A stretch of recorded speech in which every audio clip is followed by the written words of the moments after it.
सोचो, बिना मशीन, बिना क्रेन, सिर्फ इंसानी हाथों से एक ऐसा मंदिर बनाया जा रहा था जो दुनिया को हैरान कर दे। हर पत्थर भारी, हर दिन जान का खतरा। फिर भी लोग रुके नहीं, क्योंकि ये सिर्फ इमारत नहीं थी, ये था परमेश्वर का घर। 30 मीटर ऊंचा मंदिर, सिर्फ अंदर की दीवारों पर 27 टन शुद्ध सोना, 8 मीटर ऊंचे कांसे के खंभे जिनका वजन 34 टन हर एक। पूरी इमारत लेबनान से लाई गई देवदार की लकड़ी से ढकी हुई, फर्श चमकदार लकड़ी का और 4.5 मीटर ऊंचे विशाल करूब जो सोने से ढंके हुए थे। सुलेमान का मंदिर कोई साधारण धार्मिक इमारत नहीं थी, वह उस जमाने की सबसे महंगी, सबसे शानदार और सबसे आगे की तकनीक से बनी इमारत थी। इसे पूरा होने में पूरे 7 साल लगे। इसमें उस समय बनी किसी भी दूसरी इमारत से कहीं ज्यादा सोना लगा। और अब आता है वो सवाल जिसे आज भी कोई ठीक से समझ नहीं पाया। मंदिर की नींव में लगे पत्थर 400 टन तक भारी थे। उस समय ना कोई क्रेन थी, ना लोहे की पुली, ना सही चलने वाले पहिए। फिर भी इतने बड़े बड़े पत्थर 3000 साल पहले आखिर कैसे काटे गए, कैसे दूर दूर से लाए गए और इतनी सही जगह पर कैसे लगाए गए? आज के इंजीनियर ये सब देखकर हैरान रह जाते हैं। उनके पास भी इसका पूरा जवाब नहीं है, क्योंकि ये सिर्फ बड़ा काम नहीं था, ये तो लगभग नामुमकिन काम था। इस वीडियो में आप जानेंगे वे तरीके, वे सामान और वे छुपे राज जिनसे उस जमाने की सबसे चौंकाने वाली इमारत बनाई गई। और आखिर में आप ये भी समझेंगे कि आज तक कोई इंसान वो काम दोबारा क्यों नहीं कर पाया जो सुलेमान ने किया था। पहली दिक्कत समझने में आसान थी, लेकिन करना बहुत ज्यादा मुश्किल। मंदिर की नींव बनाने के लिए सुलेमान को साधारण पत्थर नहीं चाहिए थे, उन्हें चाहिए थे इस्राएल में कभी काटे गए सबसे बड़े पत्थर। बाइबल में पहला राजा अध्याय 5 वचन 17 में खास तौर पर लिखा है, बड़े पत्थर और कीमती पत्थर। जब जानकारों ने दूसरे मंदिर के चबूतरे की जांच की, जो बाद में यही उसी जगह पर बनाया गया था, तो उन्हें ऐसे पत्थर मिले जिनका वजन 400 टन से भी ज्यादा था। 400 टन का वजन मतलब पूरे 60 बड़े हाथियों जितना। अब जरा सोचो, एक पहाड़ से इतना बड़ा पत्थर काटना, ना डायनामाइट, ना बिजली की मशीन, ना कोई नई टेक्नोलॉजी, सिर्फ इंसानी हाथ और पुराना तरीका। सिर्फ इसी काम के लिए 80,000 आदमी लगाए गए थे, पत्थर काटने के लिए। ये लोग यरूशलेम के आसपास की पहाड़ियों में फैली खदानों में काम करते थे। सुबह सूरज निकलने से पहले उठते, पैदल खदानों तक जाते और शुरू कर देते पूरे काम का सबसे खतरनाक हिस्सा, क्योंकि पत्थर को आप यूं ही मारकर नहीं तोड़ सकते, खास तौर पर तब जब बिल्कुल सही कट चाहिए, जब हर पत्थर को मंदिर में बिल्कुल सही जगह पर फिट होना हो, और सबसे बड़ी बात, जब एक सख्त नियम हो जो सब कुछ बदल दे। लोहे के औजार की कोई आवाज काम की जगह पर सुनाई नहीं दे सकती थी। यह बात लिखी है बाइबल में, पहला राजा अध्याय 6 वचन 7 में। इसका मतलब यह था कि पत्थर खदान से ही पूरी तरह तैयार होकर निकलने थे। हर कट, हर किनारा, हर सतह, सब कुछ मंदिर से दूर खदान में ही तैयार किया जाता था। जो तरीका इस्तेमाल हुआ वो बहुत पुराना था, लेकिन सच में कमाल का था। सबसे पहले पत्थर काटने वाले लोग देखते थे कि चट्टान कहां से टूटेगी, फिर चूना पत्थर से भी सख्त पत्थरों से उस पर लाइन खींचते थे। उस लाइन पर छोटे छोटे गहरे छेद बनाते थे, फिर उन छेदों में सूखी लकड़ी की कीलें डालते थे और उन पर पानी डाल देते थे।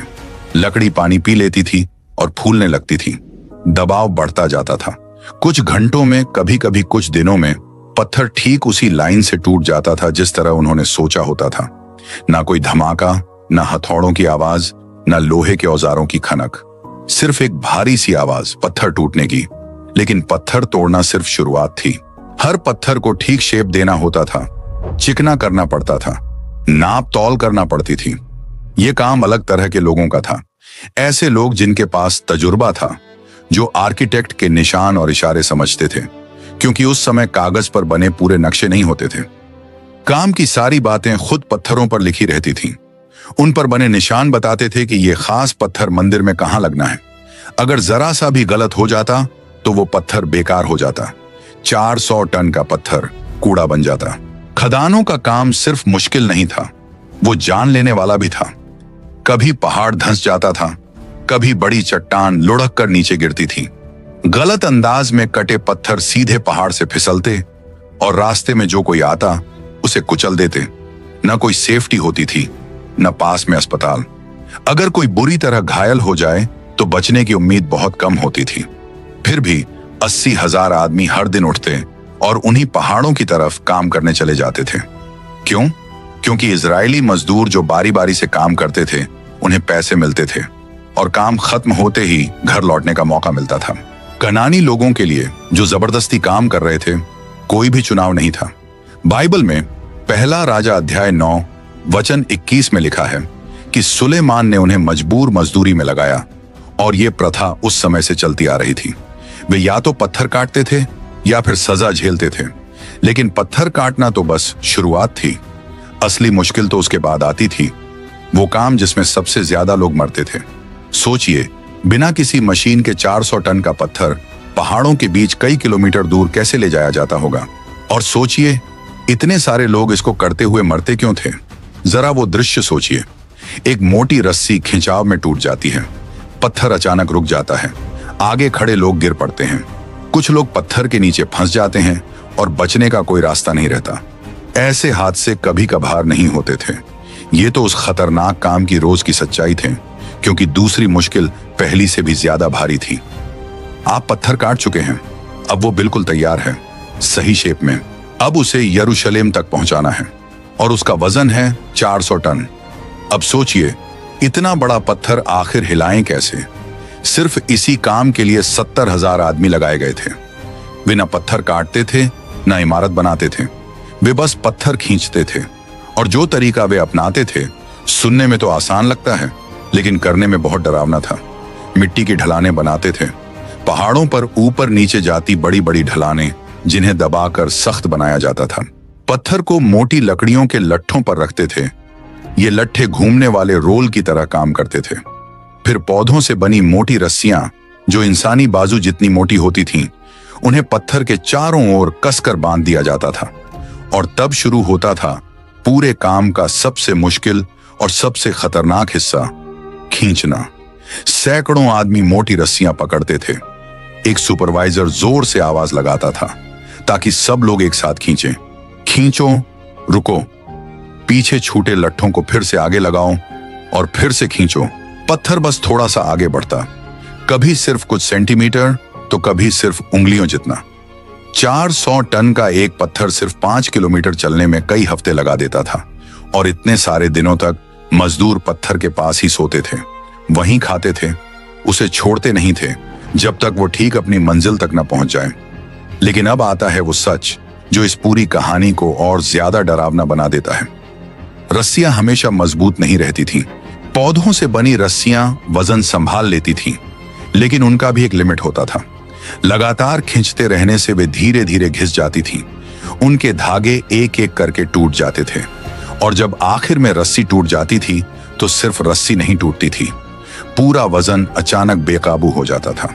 कुछ आदमी जोर से आगे की तरफ उछल जाते थे, कुछ वहीं दबकर फंस जाते थे।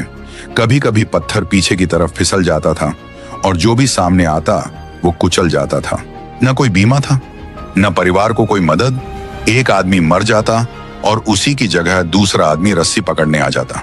और अगले दिन जो इजरायली मजदूर बारी बारी से काम करते थे, उनके लिए एक छोटी सी अच्छी बात होती थी, 1 महीना पत्थर खींचना, फिर 2 महीने घर पर रहना। वे लोग ये सब झेल लेते थे क्योंकि उन्हें पता था कि एक दिन ये काम खत्म हो जाएगा। लेकिन कनानी मजदूर जो जबरदस्ती काम करते थे, उनके पास ऐसी कोई उम्मीद नहीं थी। वे तब तक पत्थर खींचते रहे जब तक पूरा काम पूरा नहीं हो गया।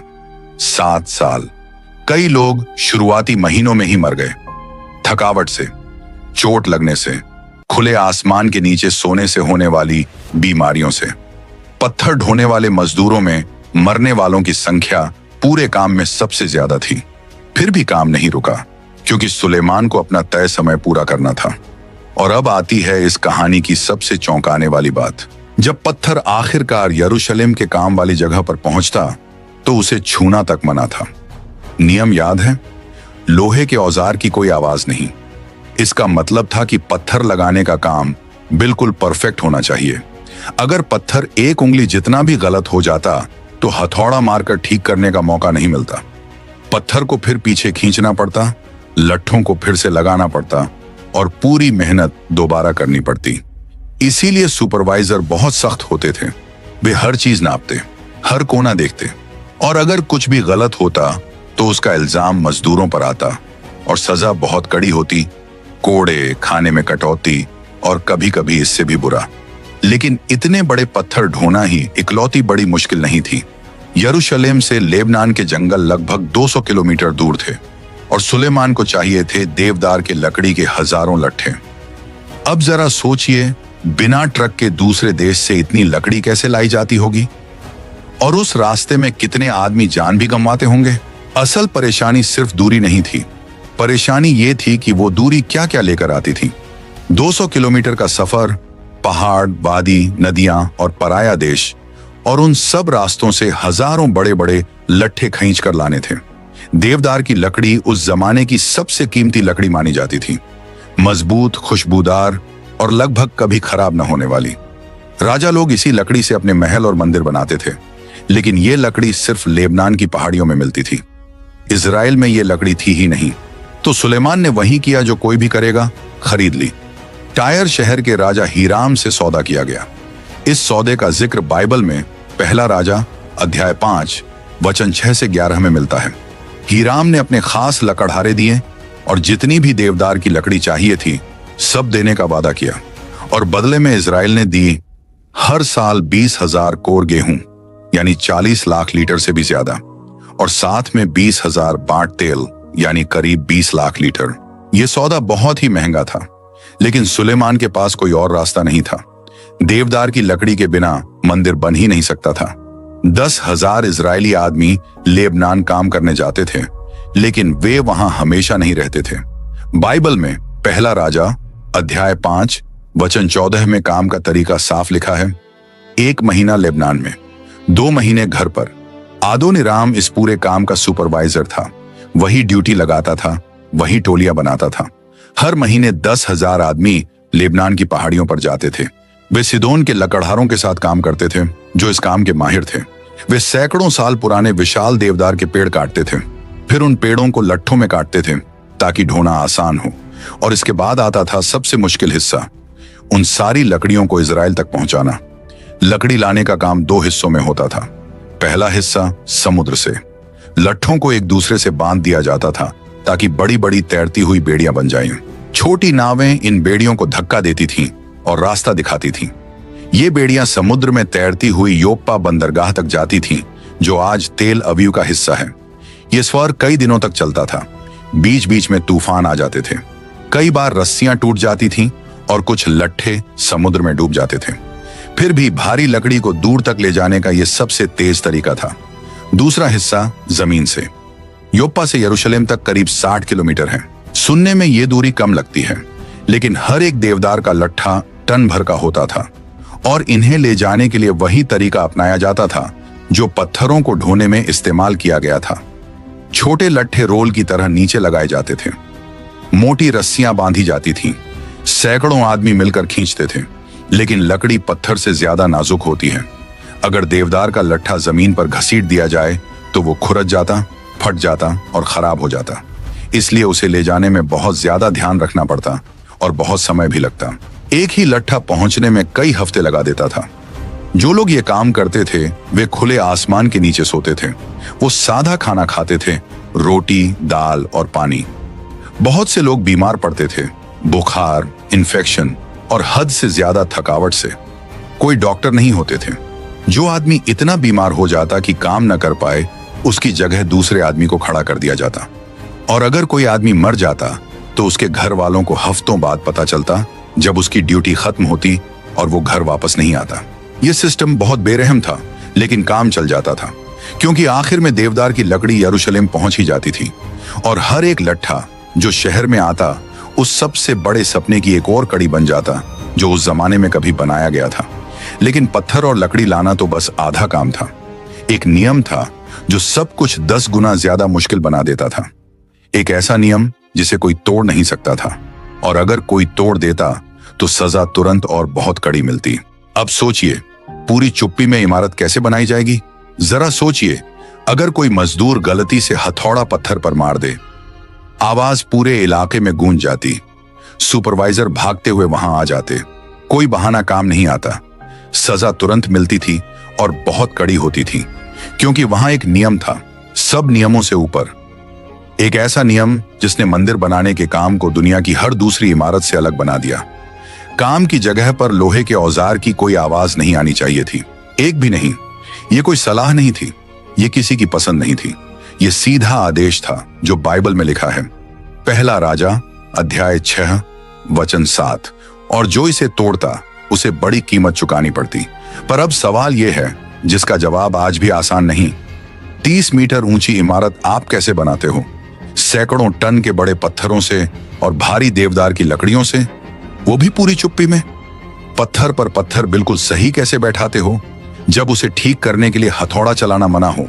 और अगर कोई गलती हो जाए तो उसे मारपीट के बिना कैसे ठीक करते हो? जवाब था तैयारी। सब कुछ खदान में और लकड़ी की वर्कशॉप में ही पहले से पूरा तैयार किया जाता था। हर पत्थर बिल्कुल सही साइज में काटा जाता, हर देवदार की बीम मिलीमीटर तक नापी जाती, हर जोड़ पहले से ही प्लान किया जाता। क्योंकि जब सामान मोरिया पहाड़ पर पहुंचता जहां मंदिर बन रहा था, तो गलती सुधारने का दूसरा मौका नहीं मिलता। आर्किटेक्ट और मुख्य कारीगर निशान लगाने का सिस्टम इस्तेमाल करते। खदान में ही पत्थरों पर निशान बनाते, इब्रानी अक्षर, नंबर और खास चिन्ह। ये निशान बताते कि कौन सा पत्थर मंदिर में कहां रखा जाएगा। जब पत्थर यरूशलेम पहुंचते तो मजदूर निशान पढ़ लेते और उन्हें साफ पता होता कि पत्थर किस जगह रखना है। फिर दोबारा नापने की जरूरत नहीं पड़ती और छेनी से ठीक करने की भी जरूरत नहीं होती। बस पत्थर को जगह पर फिट कर देते थे। अगर पत्थर गलत बैठ जाता तो माना जाता कि गलती खदान में ही हुई थी और फिर किसी न किसी को सजा मिलती थी। काम वाली जगह पर माहौल बहुत टेंशन भरा रहता था। चारों तरफ पूरी शांति होती थी। सैकड़ों आदमी भारी भारी पत्थर हिलाते थे, बिना जोर से बोले, बिना लोहे के औजार लगाए। वे लकड़ी के लीवर, कीलें और रस्सियां इस्तेमाल करते थे। हर कदम धीरे और सोच समझकर उठाया जाता। अगर एक भी पत्थर गलत जगह चला जाए तो दीवार खोलनी पड़ती और सारा काम फिर से शुरू करना पड़ता। और ये सब करना होता था ना हथौड़ा चलाकर, ना आरी चलाकर, ना ठोक पीट करके। काम में इतना तालमेल चाहिए होता था कि जरा सी बात गलत हो जाए तो टन के पत्थर मजदूरों पर गिर सकते थे। लेकिन ऐसा कड़ा नियम आखिर क्यों था? इसका जवाब है मंदिर का मकसद। वो कोई साधारण महल नहीं था, वो परमेश्वर का घर था, एक पवित्र जगह जहां खुद परमेश्वर रहने वाले थे। पहले ही दिन से परमेश्वर ने कह दिया था कि उस जगह को पूरी इज्जत और श्रद्धा से बनाया जाए। लोहे के औजारों की आवाज को गलत माना जाता था, इसलिए काम करना होता था पूरी शांति में, पूरी श्रद्धा के साथ, जैसे हर पत्थर रखना एक प्रार्थना हो। 3300 सुपरवाइजर इसी बात का ध्यान रखते थे। वे हर समय इधर उधर घूमते रहते, हर हरकत देखते, हर आवाज सुनते और जरा सी आवाज होते ही कार्रवाई करते। सजाएं अलग अलग थीं, छोटी गलती पर कोड़े, खाने में कटौती और भी कठिन काम दिए जाते और बहुत बड़ी गलती पर मजदूर को काम से निकाल दिया जाता। कनानी मजदूरों के लिए जो जबरदस्ती काम कर रहे थे, काम से निकाल दिया जाना मतलब जेल जाना या उससे भी बुरा कुछ। इजरायली मजदूरों के लिए जो बारी बारी से आते थे, काम से निकलना सबके सामने बेइज्जत होना था। इसलिए सब लोग आदेश मानते थे, चुपचाप काम करते थे और किसी तरह इतनी मुश्किलों के बावजूद मंदिर बनता चला गया, पत्थर पर पत्थर, बिना आवाज के, बिना गलती के।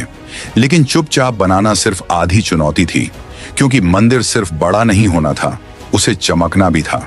27 टन शुद्ध सोना जिससे पूरी दीवारें ढकी गईं। इतने सारे कीमती सोने के साथ काम कैसे होता होगा? और वो कौन आदमी था जिसे सुलेमान दूसरे देश से बुलाकर लाया था? भट्टियों की गर्मी सहन से बाहर थी। भट्टियां दिन रात जलती रहती थीं और उनमें सोना पिघलाया जाता था। पसीने से भीगे लोग लकड़ी के सांचे पर सोने की पतली चादरें हथौड़े से बनाते थे। दूसरे लोग सोने को चमकाते थे, इतना कि वो आईने की तरह चमकने लगे। और इस सब के बीच एक आदमी था, ओराम। वो हर छोटी बड़ी चीज खुद देखता था। वो इजरायली नहीं था, वो टायर शहर से आया था, फिनीकी था, उसी जगह से जहां से देवदार की लकड़ी आती थी। सुलेमान ने उसे खुद बुलाया था, क्योंकि इजराइल में धातु का काम उस जितना कोई नहीं जानता था। बाइबल में लिखा है, दूसरा राजा अध्याय 7 वचन 13 और 14। उरान नफ्ताली गोत्र की एक विधवा का बेटा था और उसका पिता टायर का रहने वाला पीतल का कारीगर था। उसे समझ, अकल और हुनर मिला था ताकि वो पीतल का सारा काम तैयार कर सके। लेकिन असली मुश्किल पीतल नहीं था, असल में चुनौती था सोना, पूरे 27 टन सोना। बाइबल में पहला राजा अध्याय 6 वचन 20 से 22 में लिखा है कि मंदिर के अंदर सोना कैसे लगाया गया था। संतों का सबसे पवित्र कमरा यानी होली ऑफ होलीज 9 मीटर लंबा, 9 मीटर चौड़ा और 9 मीटर ऊंचा था। वहां हर चीज पर शुद्ध सोना चढ़ाया गया था। दीवारें, छत और फर्श। ये सिर्फ रंग नहीं था, ये कोई पतली परत नहीं थी, ये असली सोने की प्लेटें थीं जो देवदार की लकड़ी पर ठोंकी गई थी। और इन प्लेटों को बनाना बहुत ही भारी काम था। शुद्ध सोना बहुत नरम होता है, आसानी से मुड़ जाता है। आप उसे कागज जितना पतला पीट सकते हो और वो टूटता भी नहीं। लेकिन ये काम हुनर मांगता है। खास कारीगर थोड़ा थोड़ा सोना आग पर गर्म करते ताकि वो नरम हो जाए। फिर उसे पत्थर की निहाई पर रखकर हथौड़े से पीटते, उलटते और फिर पीटते जब तक एक जैसी पतली प्लेटें तैयार न हो जाए।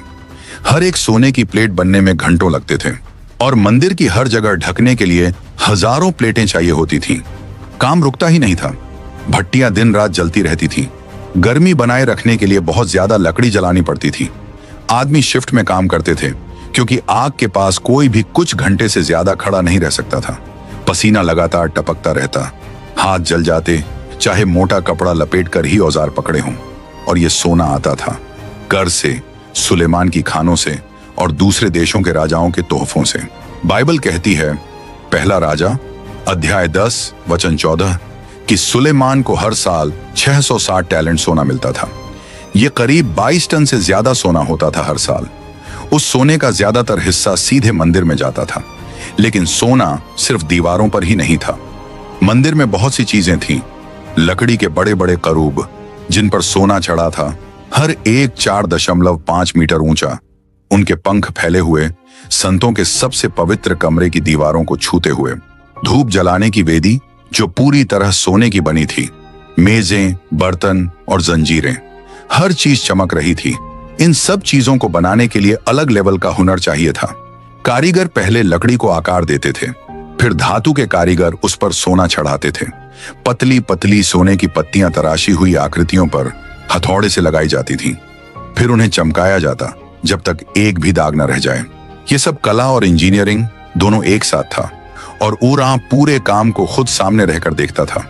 वो सिर्फ मजदूर नहीं था, वो था मास्टर कारीगर, एक बड़ा एक्सपर्ट जिसे बाहर से बुलाया गया था क्योंकि इजराइल में उसके जैसा कोई नहीं था। उसी ने बनाई थी पीतल की 2 ऊंची स्तंभ जिनका नाम था याकीन और बोआज, हर एक 8 मीटर ऊंचा। उसी ने बनाया था पीतल का बड़ा पानी का हौद जो शुद्ध के लिए था और उसे 12 धातु के बैल उठाए हुए थे। ये सब काम उसी की देखरेख में हुआ। और जब सब कुछ पूरा हो गया, जब आखिरी सोने की प्लेट लगी, जब आखिरी चीज चमकाई गई, तब मंदिर सिर्फ एक इमारत नहीं रहा, वो बन गया एक अजूबा जो रोशनी को ऐसे चमकाता जैसे धरती पर कोई और जगह ना चमके। लेकिन सोना, लकड़ी और पत्थर ये सब बेकार थे अगर एक चीज ना होती, सही तालमेल। अब सोचो 1,50,000 लोग अलग अलग जगहों पर अलग अलग काम करते हुए इन सब को एक साथ कंट्रोल कैसे किया गया? और ये कैसे तय हुआ कि काम पूरे 7 साल में बिना देरी के खत्म होगा? 7 साल, 255 दिन, यही फाइनल समय था। कोई एक्स्ट्रा टाइम नहीं, कोई बहस नहीं।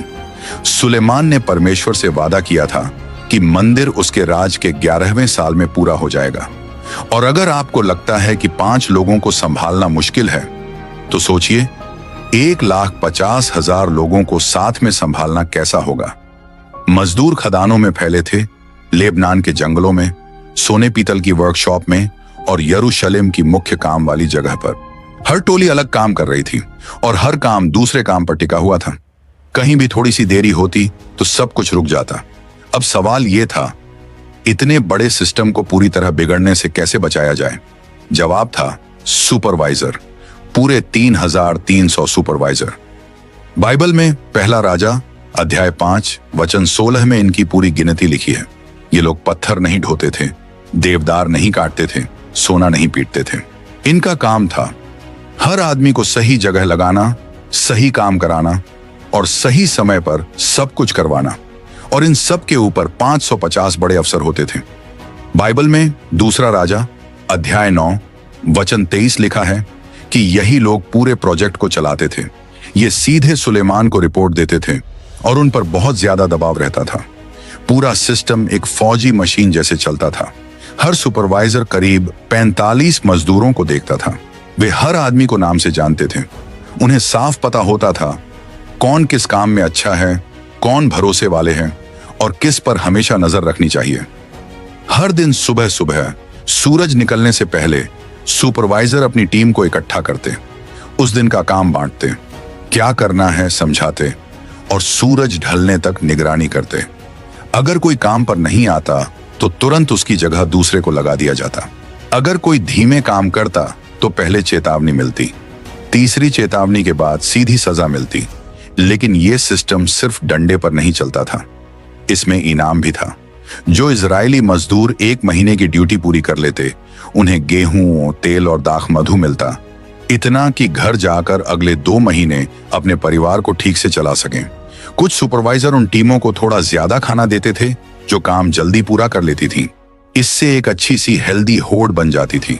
हर ग्रुप सबसे अच्छा बनना चाहता था, ज्यादा मेहनत करता था और काम तेजी से आगे बढ़ता जाता था।